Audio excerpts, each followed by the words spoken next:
ओम नमः सिद्धेभ्यः ओम नमः सिद्धेभ्यः यथैता भावेन प्रमुदितमनादरे दुर्यः क्षणादा सिद्धसुर्गी गुणगण समर्थ सुखनिधि लभन्ते सर्वत्या शिवसुखसमाजं किमुददा महावीर स्वामी महावीर स्वामी महावीर स्वामी नयन पथिगामी भक्त में दुर्वापतनो नित्यं जन दर्शन नायिका चारित्राणां गंभीरा मोक्षे मार्गोपदेशका पंचप्रवृत्ति भगवान की एक रतिनाथ भगवान की अंतिम तथागति भगवान महावीर स्वामी की आचार्य श्री कुंद भगवंत की आचार्य श्री विमल सागर जी महाराज की आचार्य गुरुदेव सरस्वती सागर जी महाराज की की द्वादशांगिनी माता की बोले दिव्य तपस्वी आध्यात्म में राष्ट्रसंत आचार्य 108 से सुंदर सागर जी गुरुदेव की गुरुदेव की गुरुदेव की। भव्य आत्माओं, भगवान महावीर हम सबके परिचित, हम सबके अपने ऐसे भगवान महावीर जो हमारे अंतिम निर्देश हैं, ऐसे भगवान महावीर जिनका जन्म कल्याण पूरा विश्व बड़ी धूमधाम से मनाता है, ऐसे भगवान महावीर के शासन में हम सब विराजमान हैं और उनकी पावन देखना सुनकर अपनी आत्मा को परमात्मा बनाने के मार्ग पर चला रहे हैं। सच्चा भगवान जिनको मिल जाता है उसका जीवन उन जैसा बन जाता है। कहावत भी है, घर में लाड़ी अच्छी हो, यदि एक घर में लाड़ी बढ़िया हो तो पूरे घर को बांध देती है, और यदि घर की लाड़ी खराब हो तो पूरा का पूरा घर बर्बाद हो जाता है। वैसे ही जिसको मैं अपना आराध्य मानता हूँ, जिसके ऊपर मेरा जीवन चलता है, जिसकी वंदना करने से मेरे परिणाम निर्मल बनते हैं, ऐसा मेरा आप, ऐसा मेरा इष्ट, ऐसा मेरा भगवान ऐसा हो जिसका कोई तोड़ न हो। ऐसे ही उमा स्वामी भगवान जिन्होंने तत्वास सूत्र लिखा और मंगलाचरण कर रहे हैं।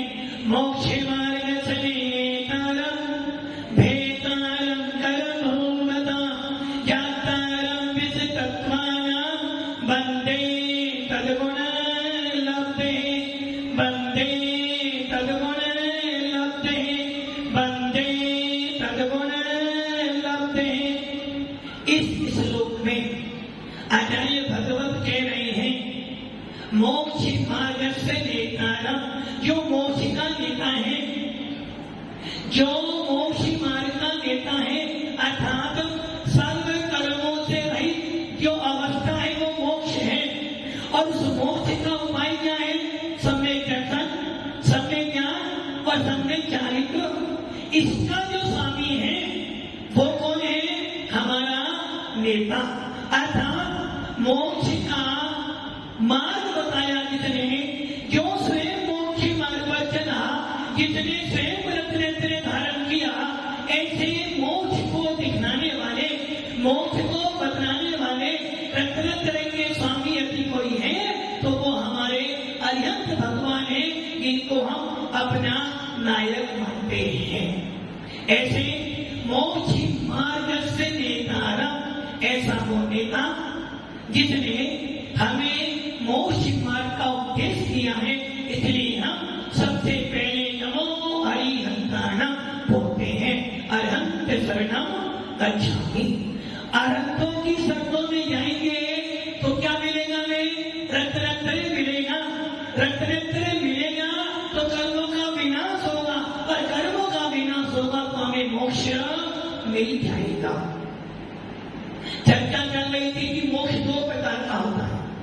पहला मोक्ष भाव मोक्ष, दूसरा मोक्ष द्रव्य मोक्ष। और एक ध्यान रखना, भाव अच्छे हो, क्रिया थोड़ी गलत हो जाए तो क्या फल मिलेगा? भाव बहुत अच्छे हैं, क्रिया थोड़ी सी गलत हो गई, फल क्या मिलेगा? खराब मिलेगा। भाव बहुत खराब है, क्रिया बहुत बहुत बहुत सुपर है, फल क्या मिलेगा? भाई मैंने बोला थोड़ी से भाव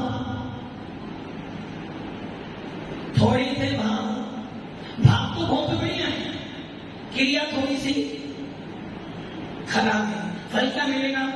खराब मिलेगा। मैंने सुना फल खराब मिलेगा। भाव बहुत खराब है, क्रिया बहुत अच्छी है, फल क्या मिलेगा? जीरो। ये ध्यान रखना, कर्म बंद भावों से होता है और कर्म इंद्रियां भी भावों से होती है। ये हो सकता है कि हमारी क्रिया थोड़ी गलत हो सकता है मेरी क्रिया गलत हो, किंतु भाव बहुत बढ़िया है, तो फल क्या मिलेगा? सुपर। भाव बहुत अच्छे हैं, क्रिया थोड़ी खराब थी, सुपर मिला। भाव बहुत खराब है, क्रिया बहुत बढ़िया है, तो क्या मिला? जीरो। और भाव भी अच्छे हैं, क्रिया भी अच्छी है, तो सोने पर सुहागा। अब आपने ध्यान रखना, मोक्ष दो प्रकार का है। मोक्ष दो प्रकार का, भाव मोक्ष और द्रव्य मोक्ष।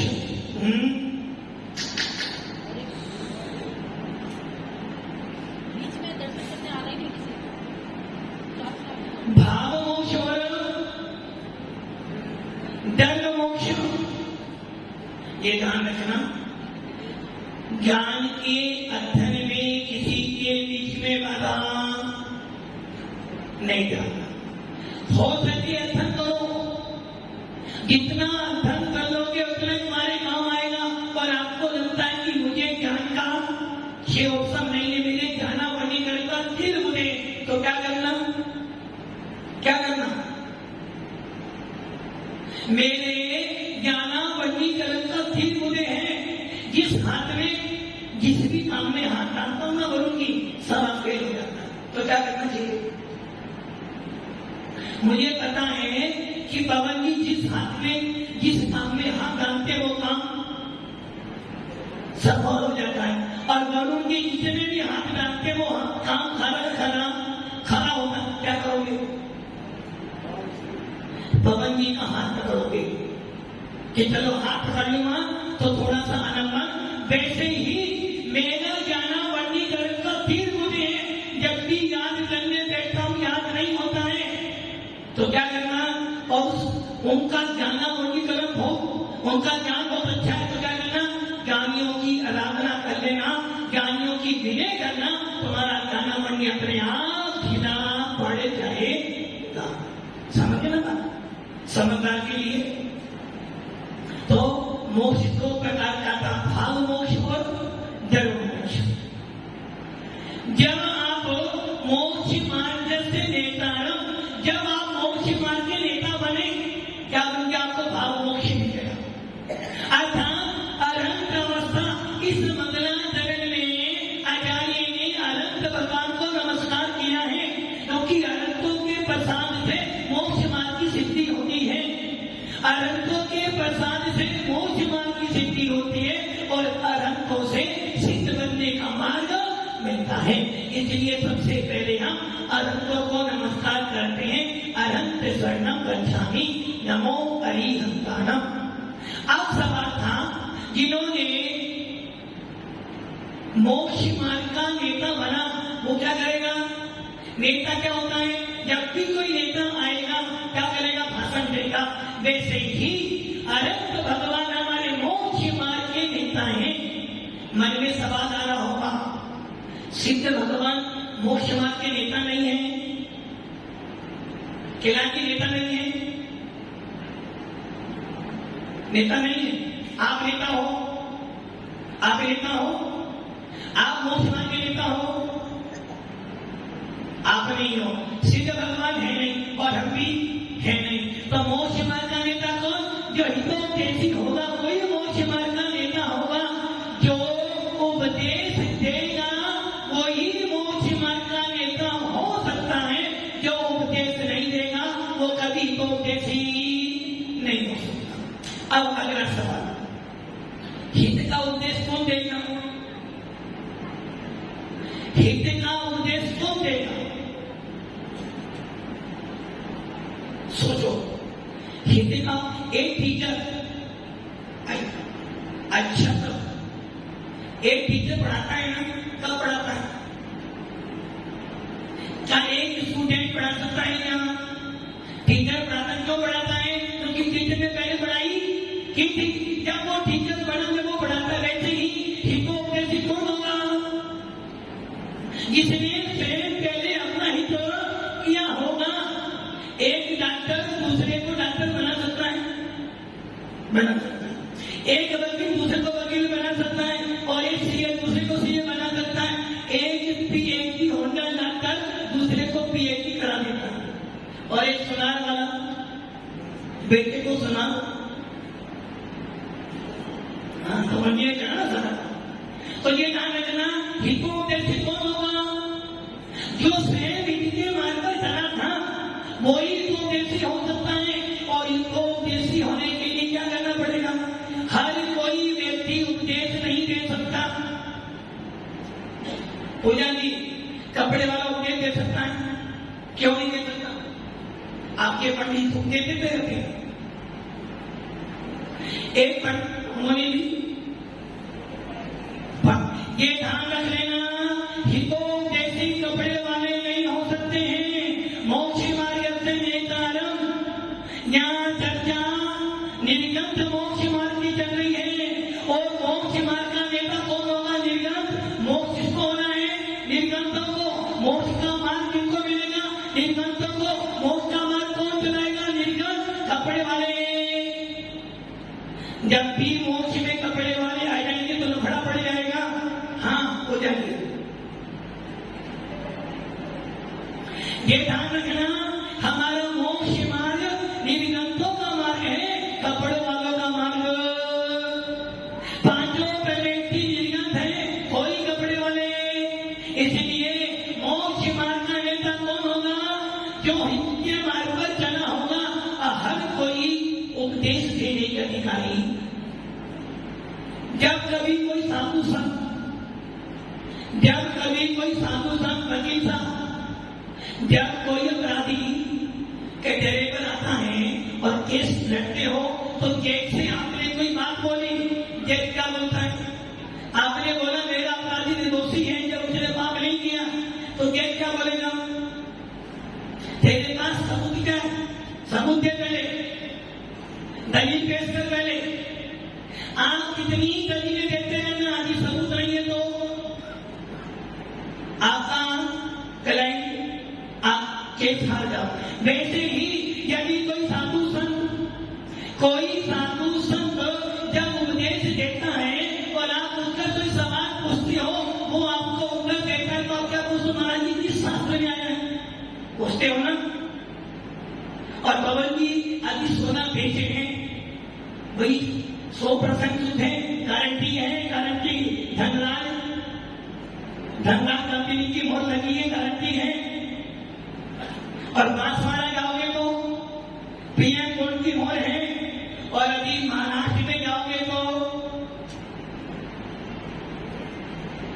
जम्मू चाचा की मोहर पक्की है।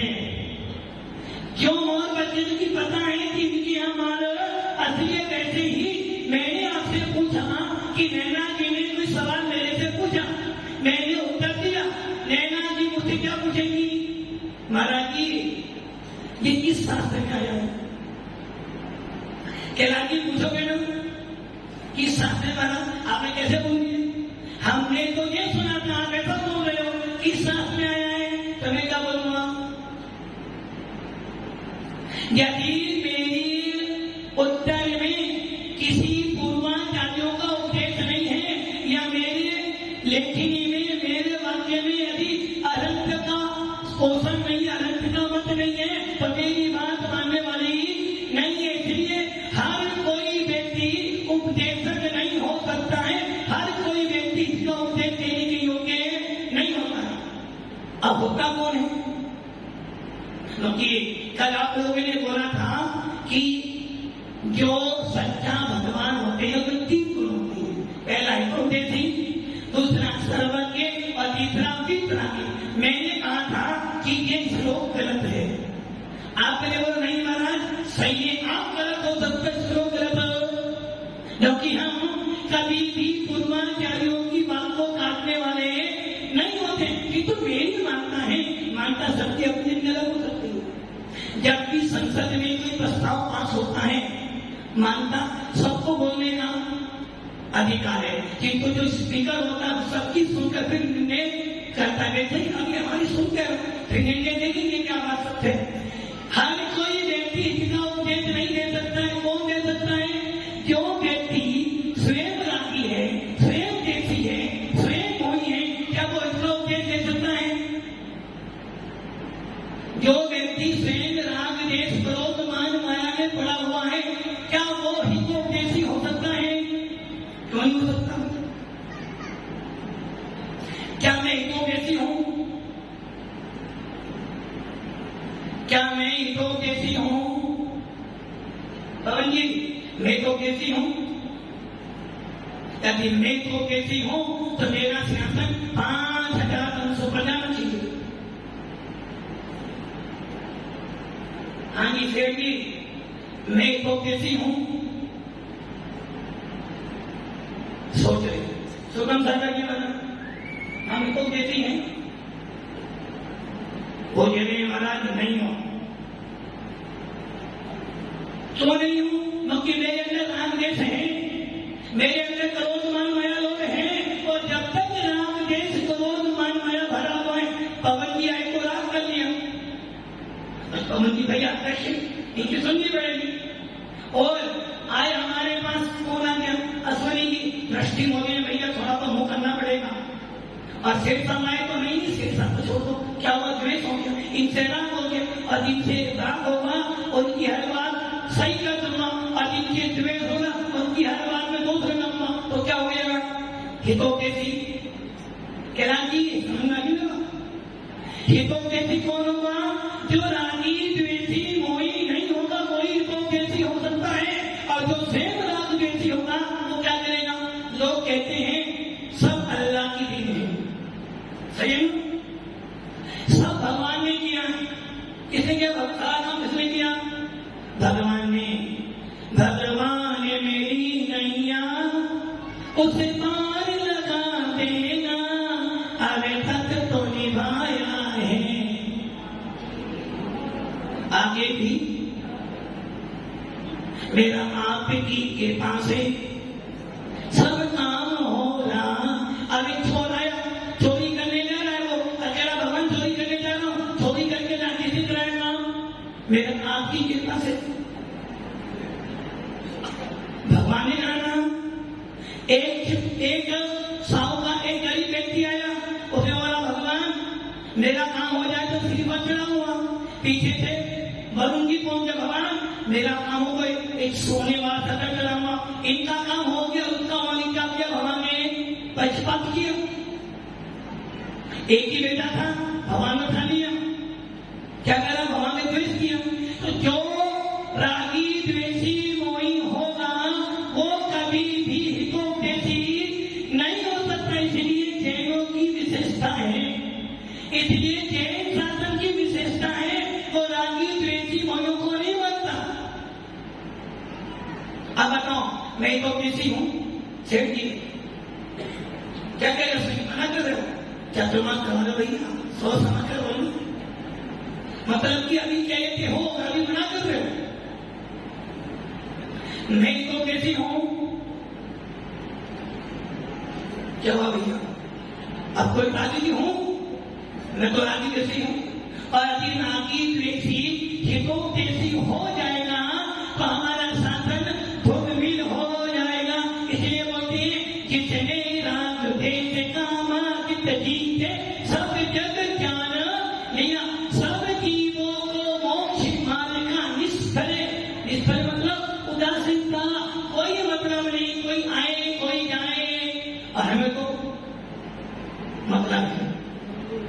आदि पवन की एक दिन नहीं है तो डांट पड़ जाए, और अश्वनी कोई खबर तो डांट पड़ जाए। लोग यदि रागी द्वेषी गलत करोगे तो डांट पड़ेगी, किंतु अरंतों को प्रयोजन ही नहीं है।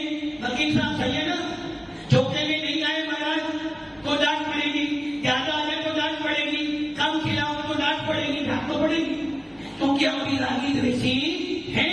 और जब तक राग द्वेष है तब तक हम मोक्ष मार्ग के नेता। अब बताओ हम कौन है, तो कैसी हैं? मोक्ष मार्ग के नेता हैं क्या? हितोपदेशी हैं, उसके हिसाब से बोल लेता है। अरे भैया हितोपदेशी वही है जो राग द्वेष मोह से रहित होगा।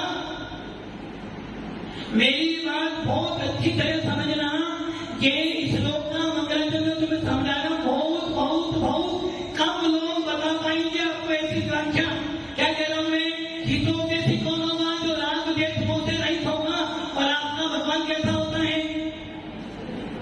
लोग कहते हैं ना, जैन लोग बड़े स्वार्थी हैं, कि उपयोग क्या, बाकी नीचे आम जाने में लगता है कि कहीं ऊपर ना चले जाओ, इसलिए सामने देखो। मैं क्या कह रहा हूं, जैनों की विशेषता क्या है? जैन समाज का प्रत्येक अनुयायी कहता है कि हमारा शासन तीसरा शासन है, जिस शासन में राग द्वेष मोह के लिए कोई स्थान नहीं है। अन्य संप्रदाय के लोग भी कह रहे हैं कि हमारा भगवान बढ़िया, किंतु गड़बड़ी ना हो रही है। तुम्हारे भगवान में राग द्वेष मोह है, तुम्हारा भगवान राग द्वेष मोह करता है, और हमारा भगवान राग द्वेष मोह नहीं करता। और जो राग द्वेष मोह नहीं करता है वो पूरे विश्व का भगवान आदिनाथ हो या भगवान महावीर हो, कोई भी तीर्थंकर हो, वो कभी राग द्वेष मोह नहीं करते। गरीब आए तो भी ठीक, अमीर आए तो भी ठीक, और नहीं आए तो मंदिर में कोई नहीं जाए तो भगवान बोलने वाले नहीं, मंदिर में सारे जाओ तो भगवान राजी होने वाले नहीं। लड्डू चढ़ाओ, पेड़ा चढ़ाओ, बादाम चढ़ाओ, कुछ भी मत चढ़ाओ, कुछ नहीं बोलने वाले। और महाराज के पास ना जाओ तो, ढाई लानी नहीं जाओ तो पंकज जी डांट पड़ती है ना, क्योंकि महाराज रागी द्वेषी हैं। जिस दिन ये राग द्वेष छूट जाएगा उस दिन मोक्ष मार्ग के नेता अनंत अवस्था को प्राप्त कर लेंगे। इसलिए जैनियों का वीतराग दर्शन की सबसे बड़ी विशेषता ये है कि उनका भगवान राग द्वेष मोह नहीं करता, सबके लिए समान। इसलिए जैन शासन सुपर है। जैन शासन किसी व्यक्ति को नहीं पूछता, वो कहता है इसमें राग द्वेष मोह नहीं हो, यदि वो अल्लाह भी होगा तो उसे भी नमस्कार करूंगा। बुद्ध वीर ये हरि हरि ब्रह्मा। बस सत्य क्या है?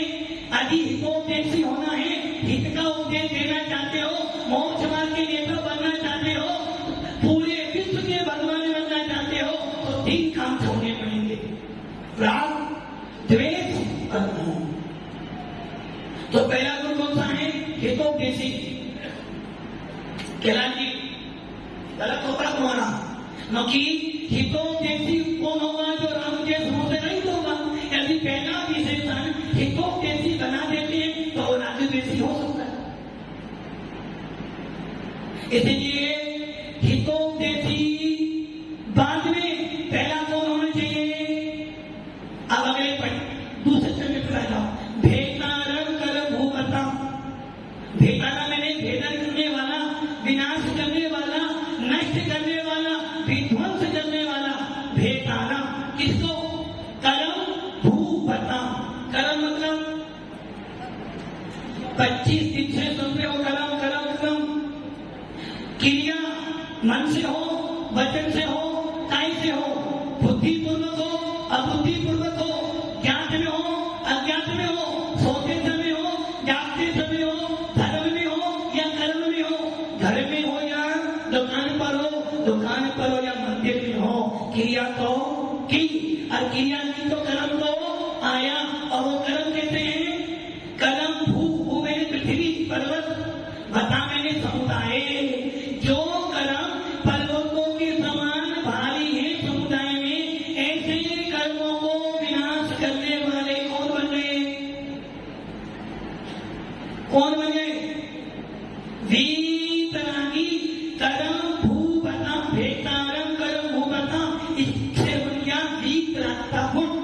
जितने ज्ञानावनी, दर्शनावनी, मौनी, अंतराय का विनाश करो वो कौन हो गए? वीतरागी। अब चर्चा लंबी है इसको, क्योंकि इतनी जल्दी में सूत्र शुरू करने वाला, तो ये ध्यान रखे ना, जैन समाज सुपर क्यों है और जैन समाज दावे से कहती है जो हमारे धर्म में है किसी अन्य धर्म में जितनी साधना, जितना त्याग, जितनी जीवों की रक्षा एक जैन सदावक, एक जैन मुनि कर सकता है, अन्य संप्रदाय में कोई नहीं कर सकता।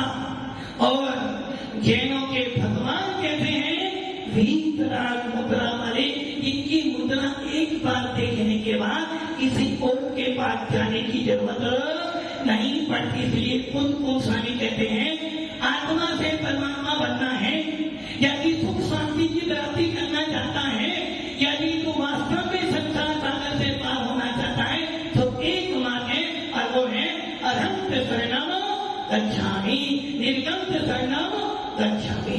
तो भव्य आत्माओं, हितोपदेशी कौन होगा? जो वीतरागी होगा।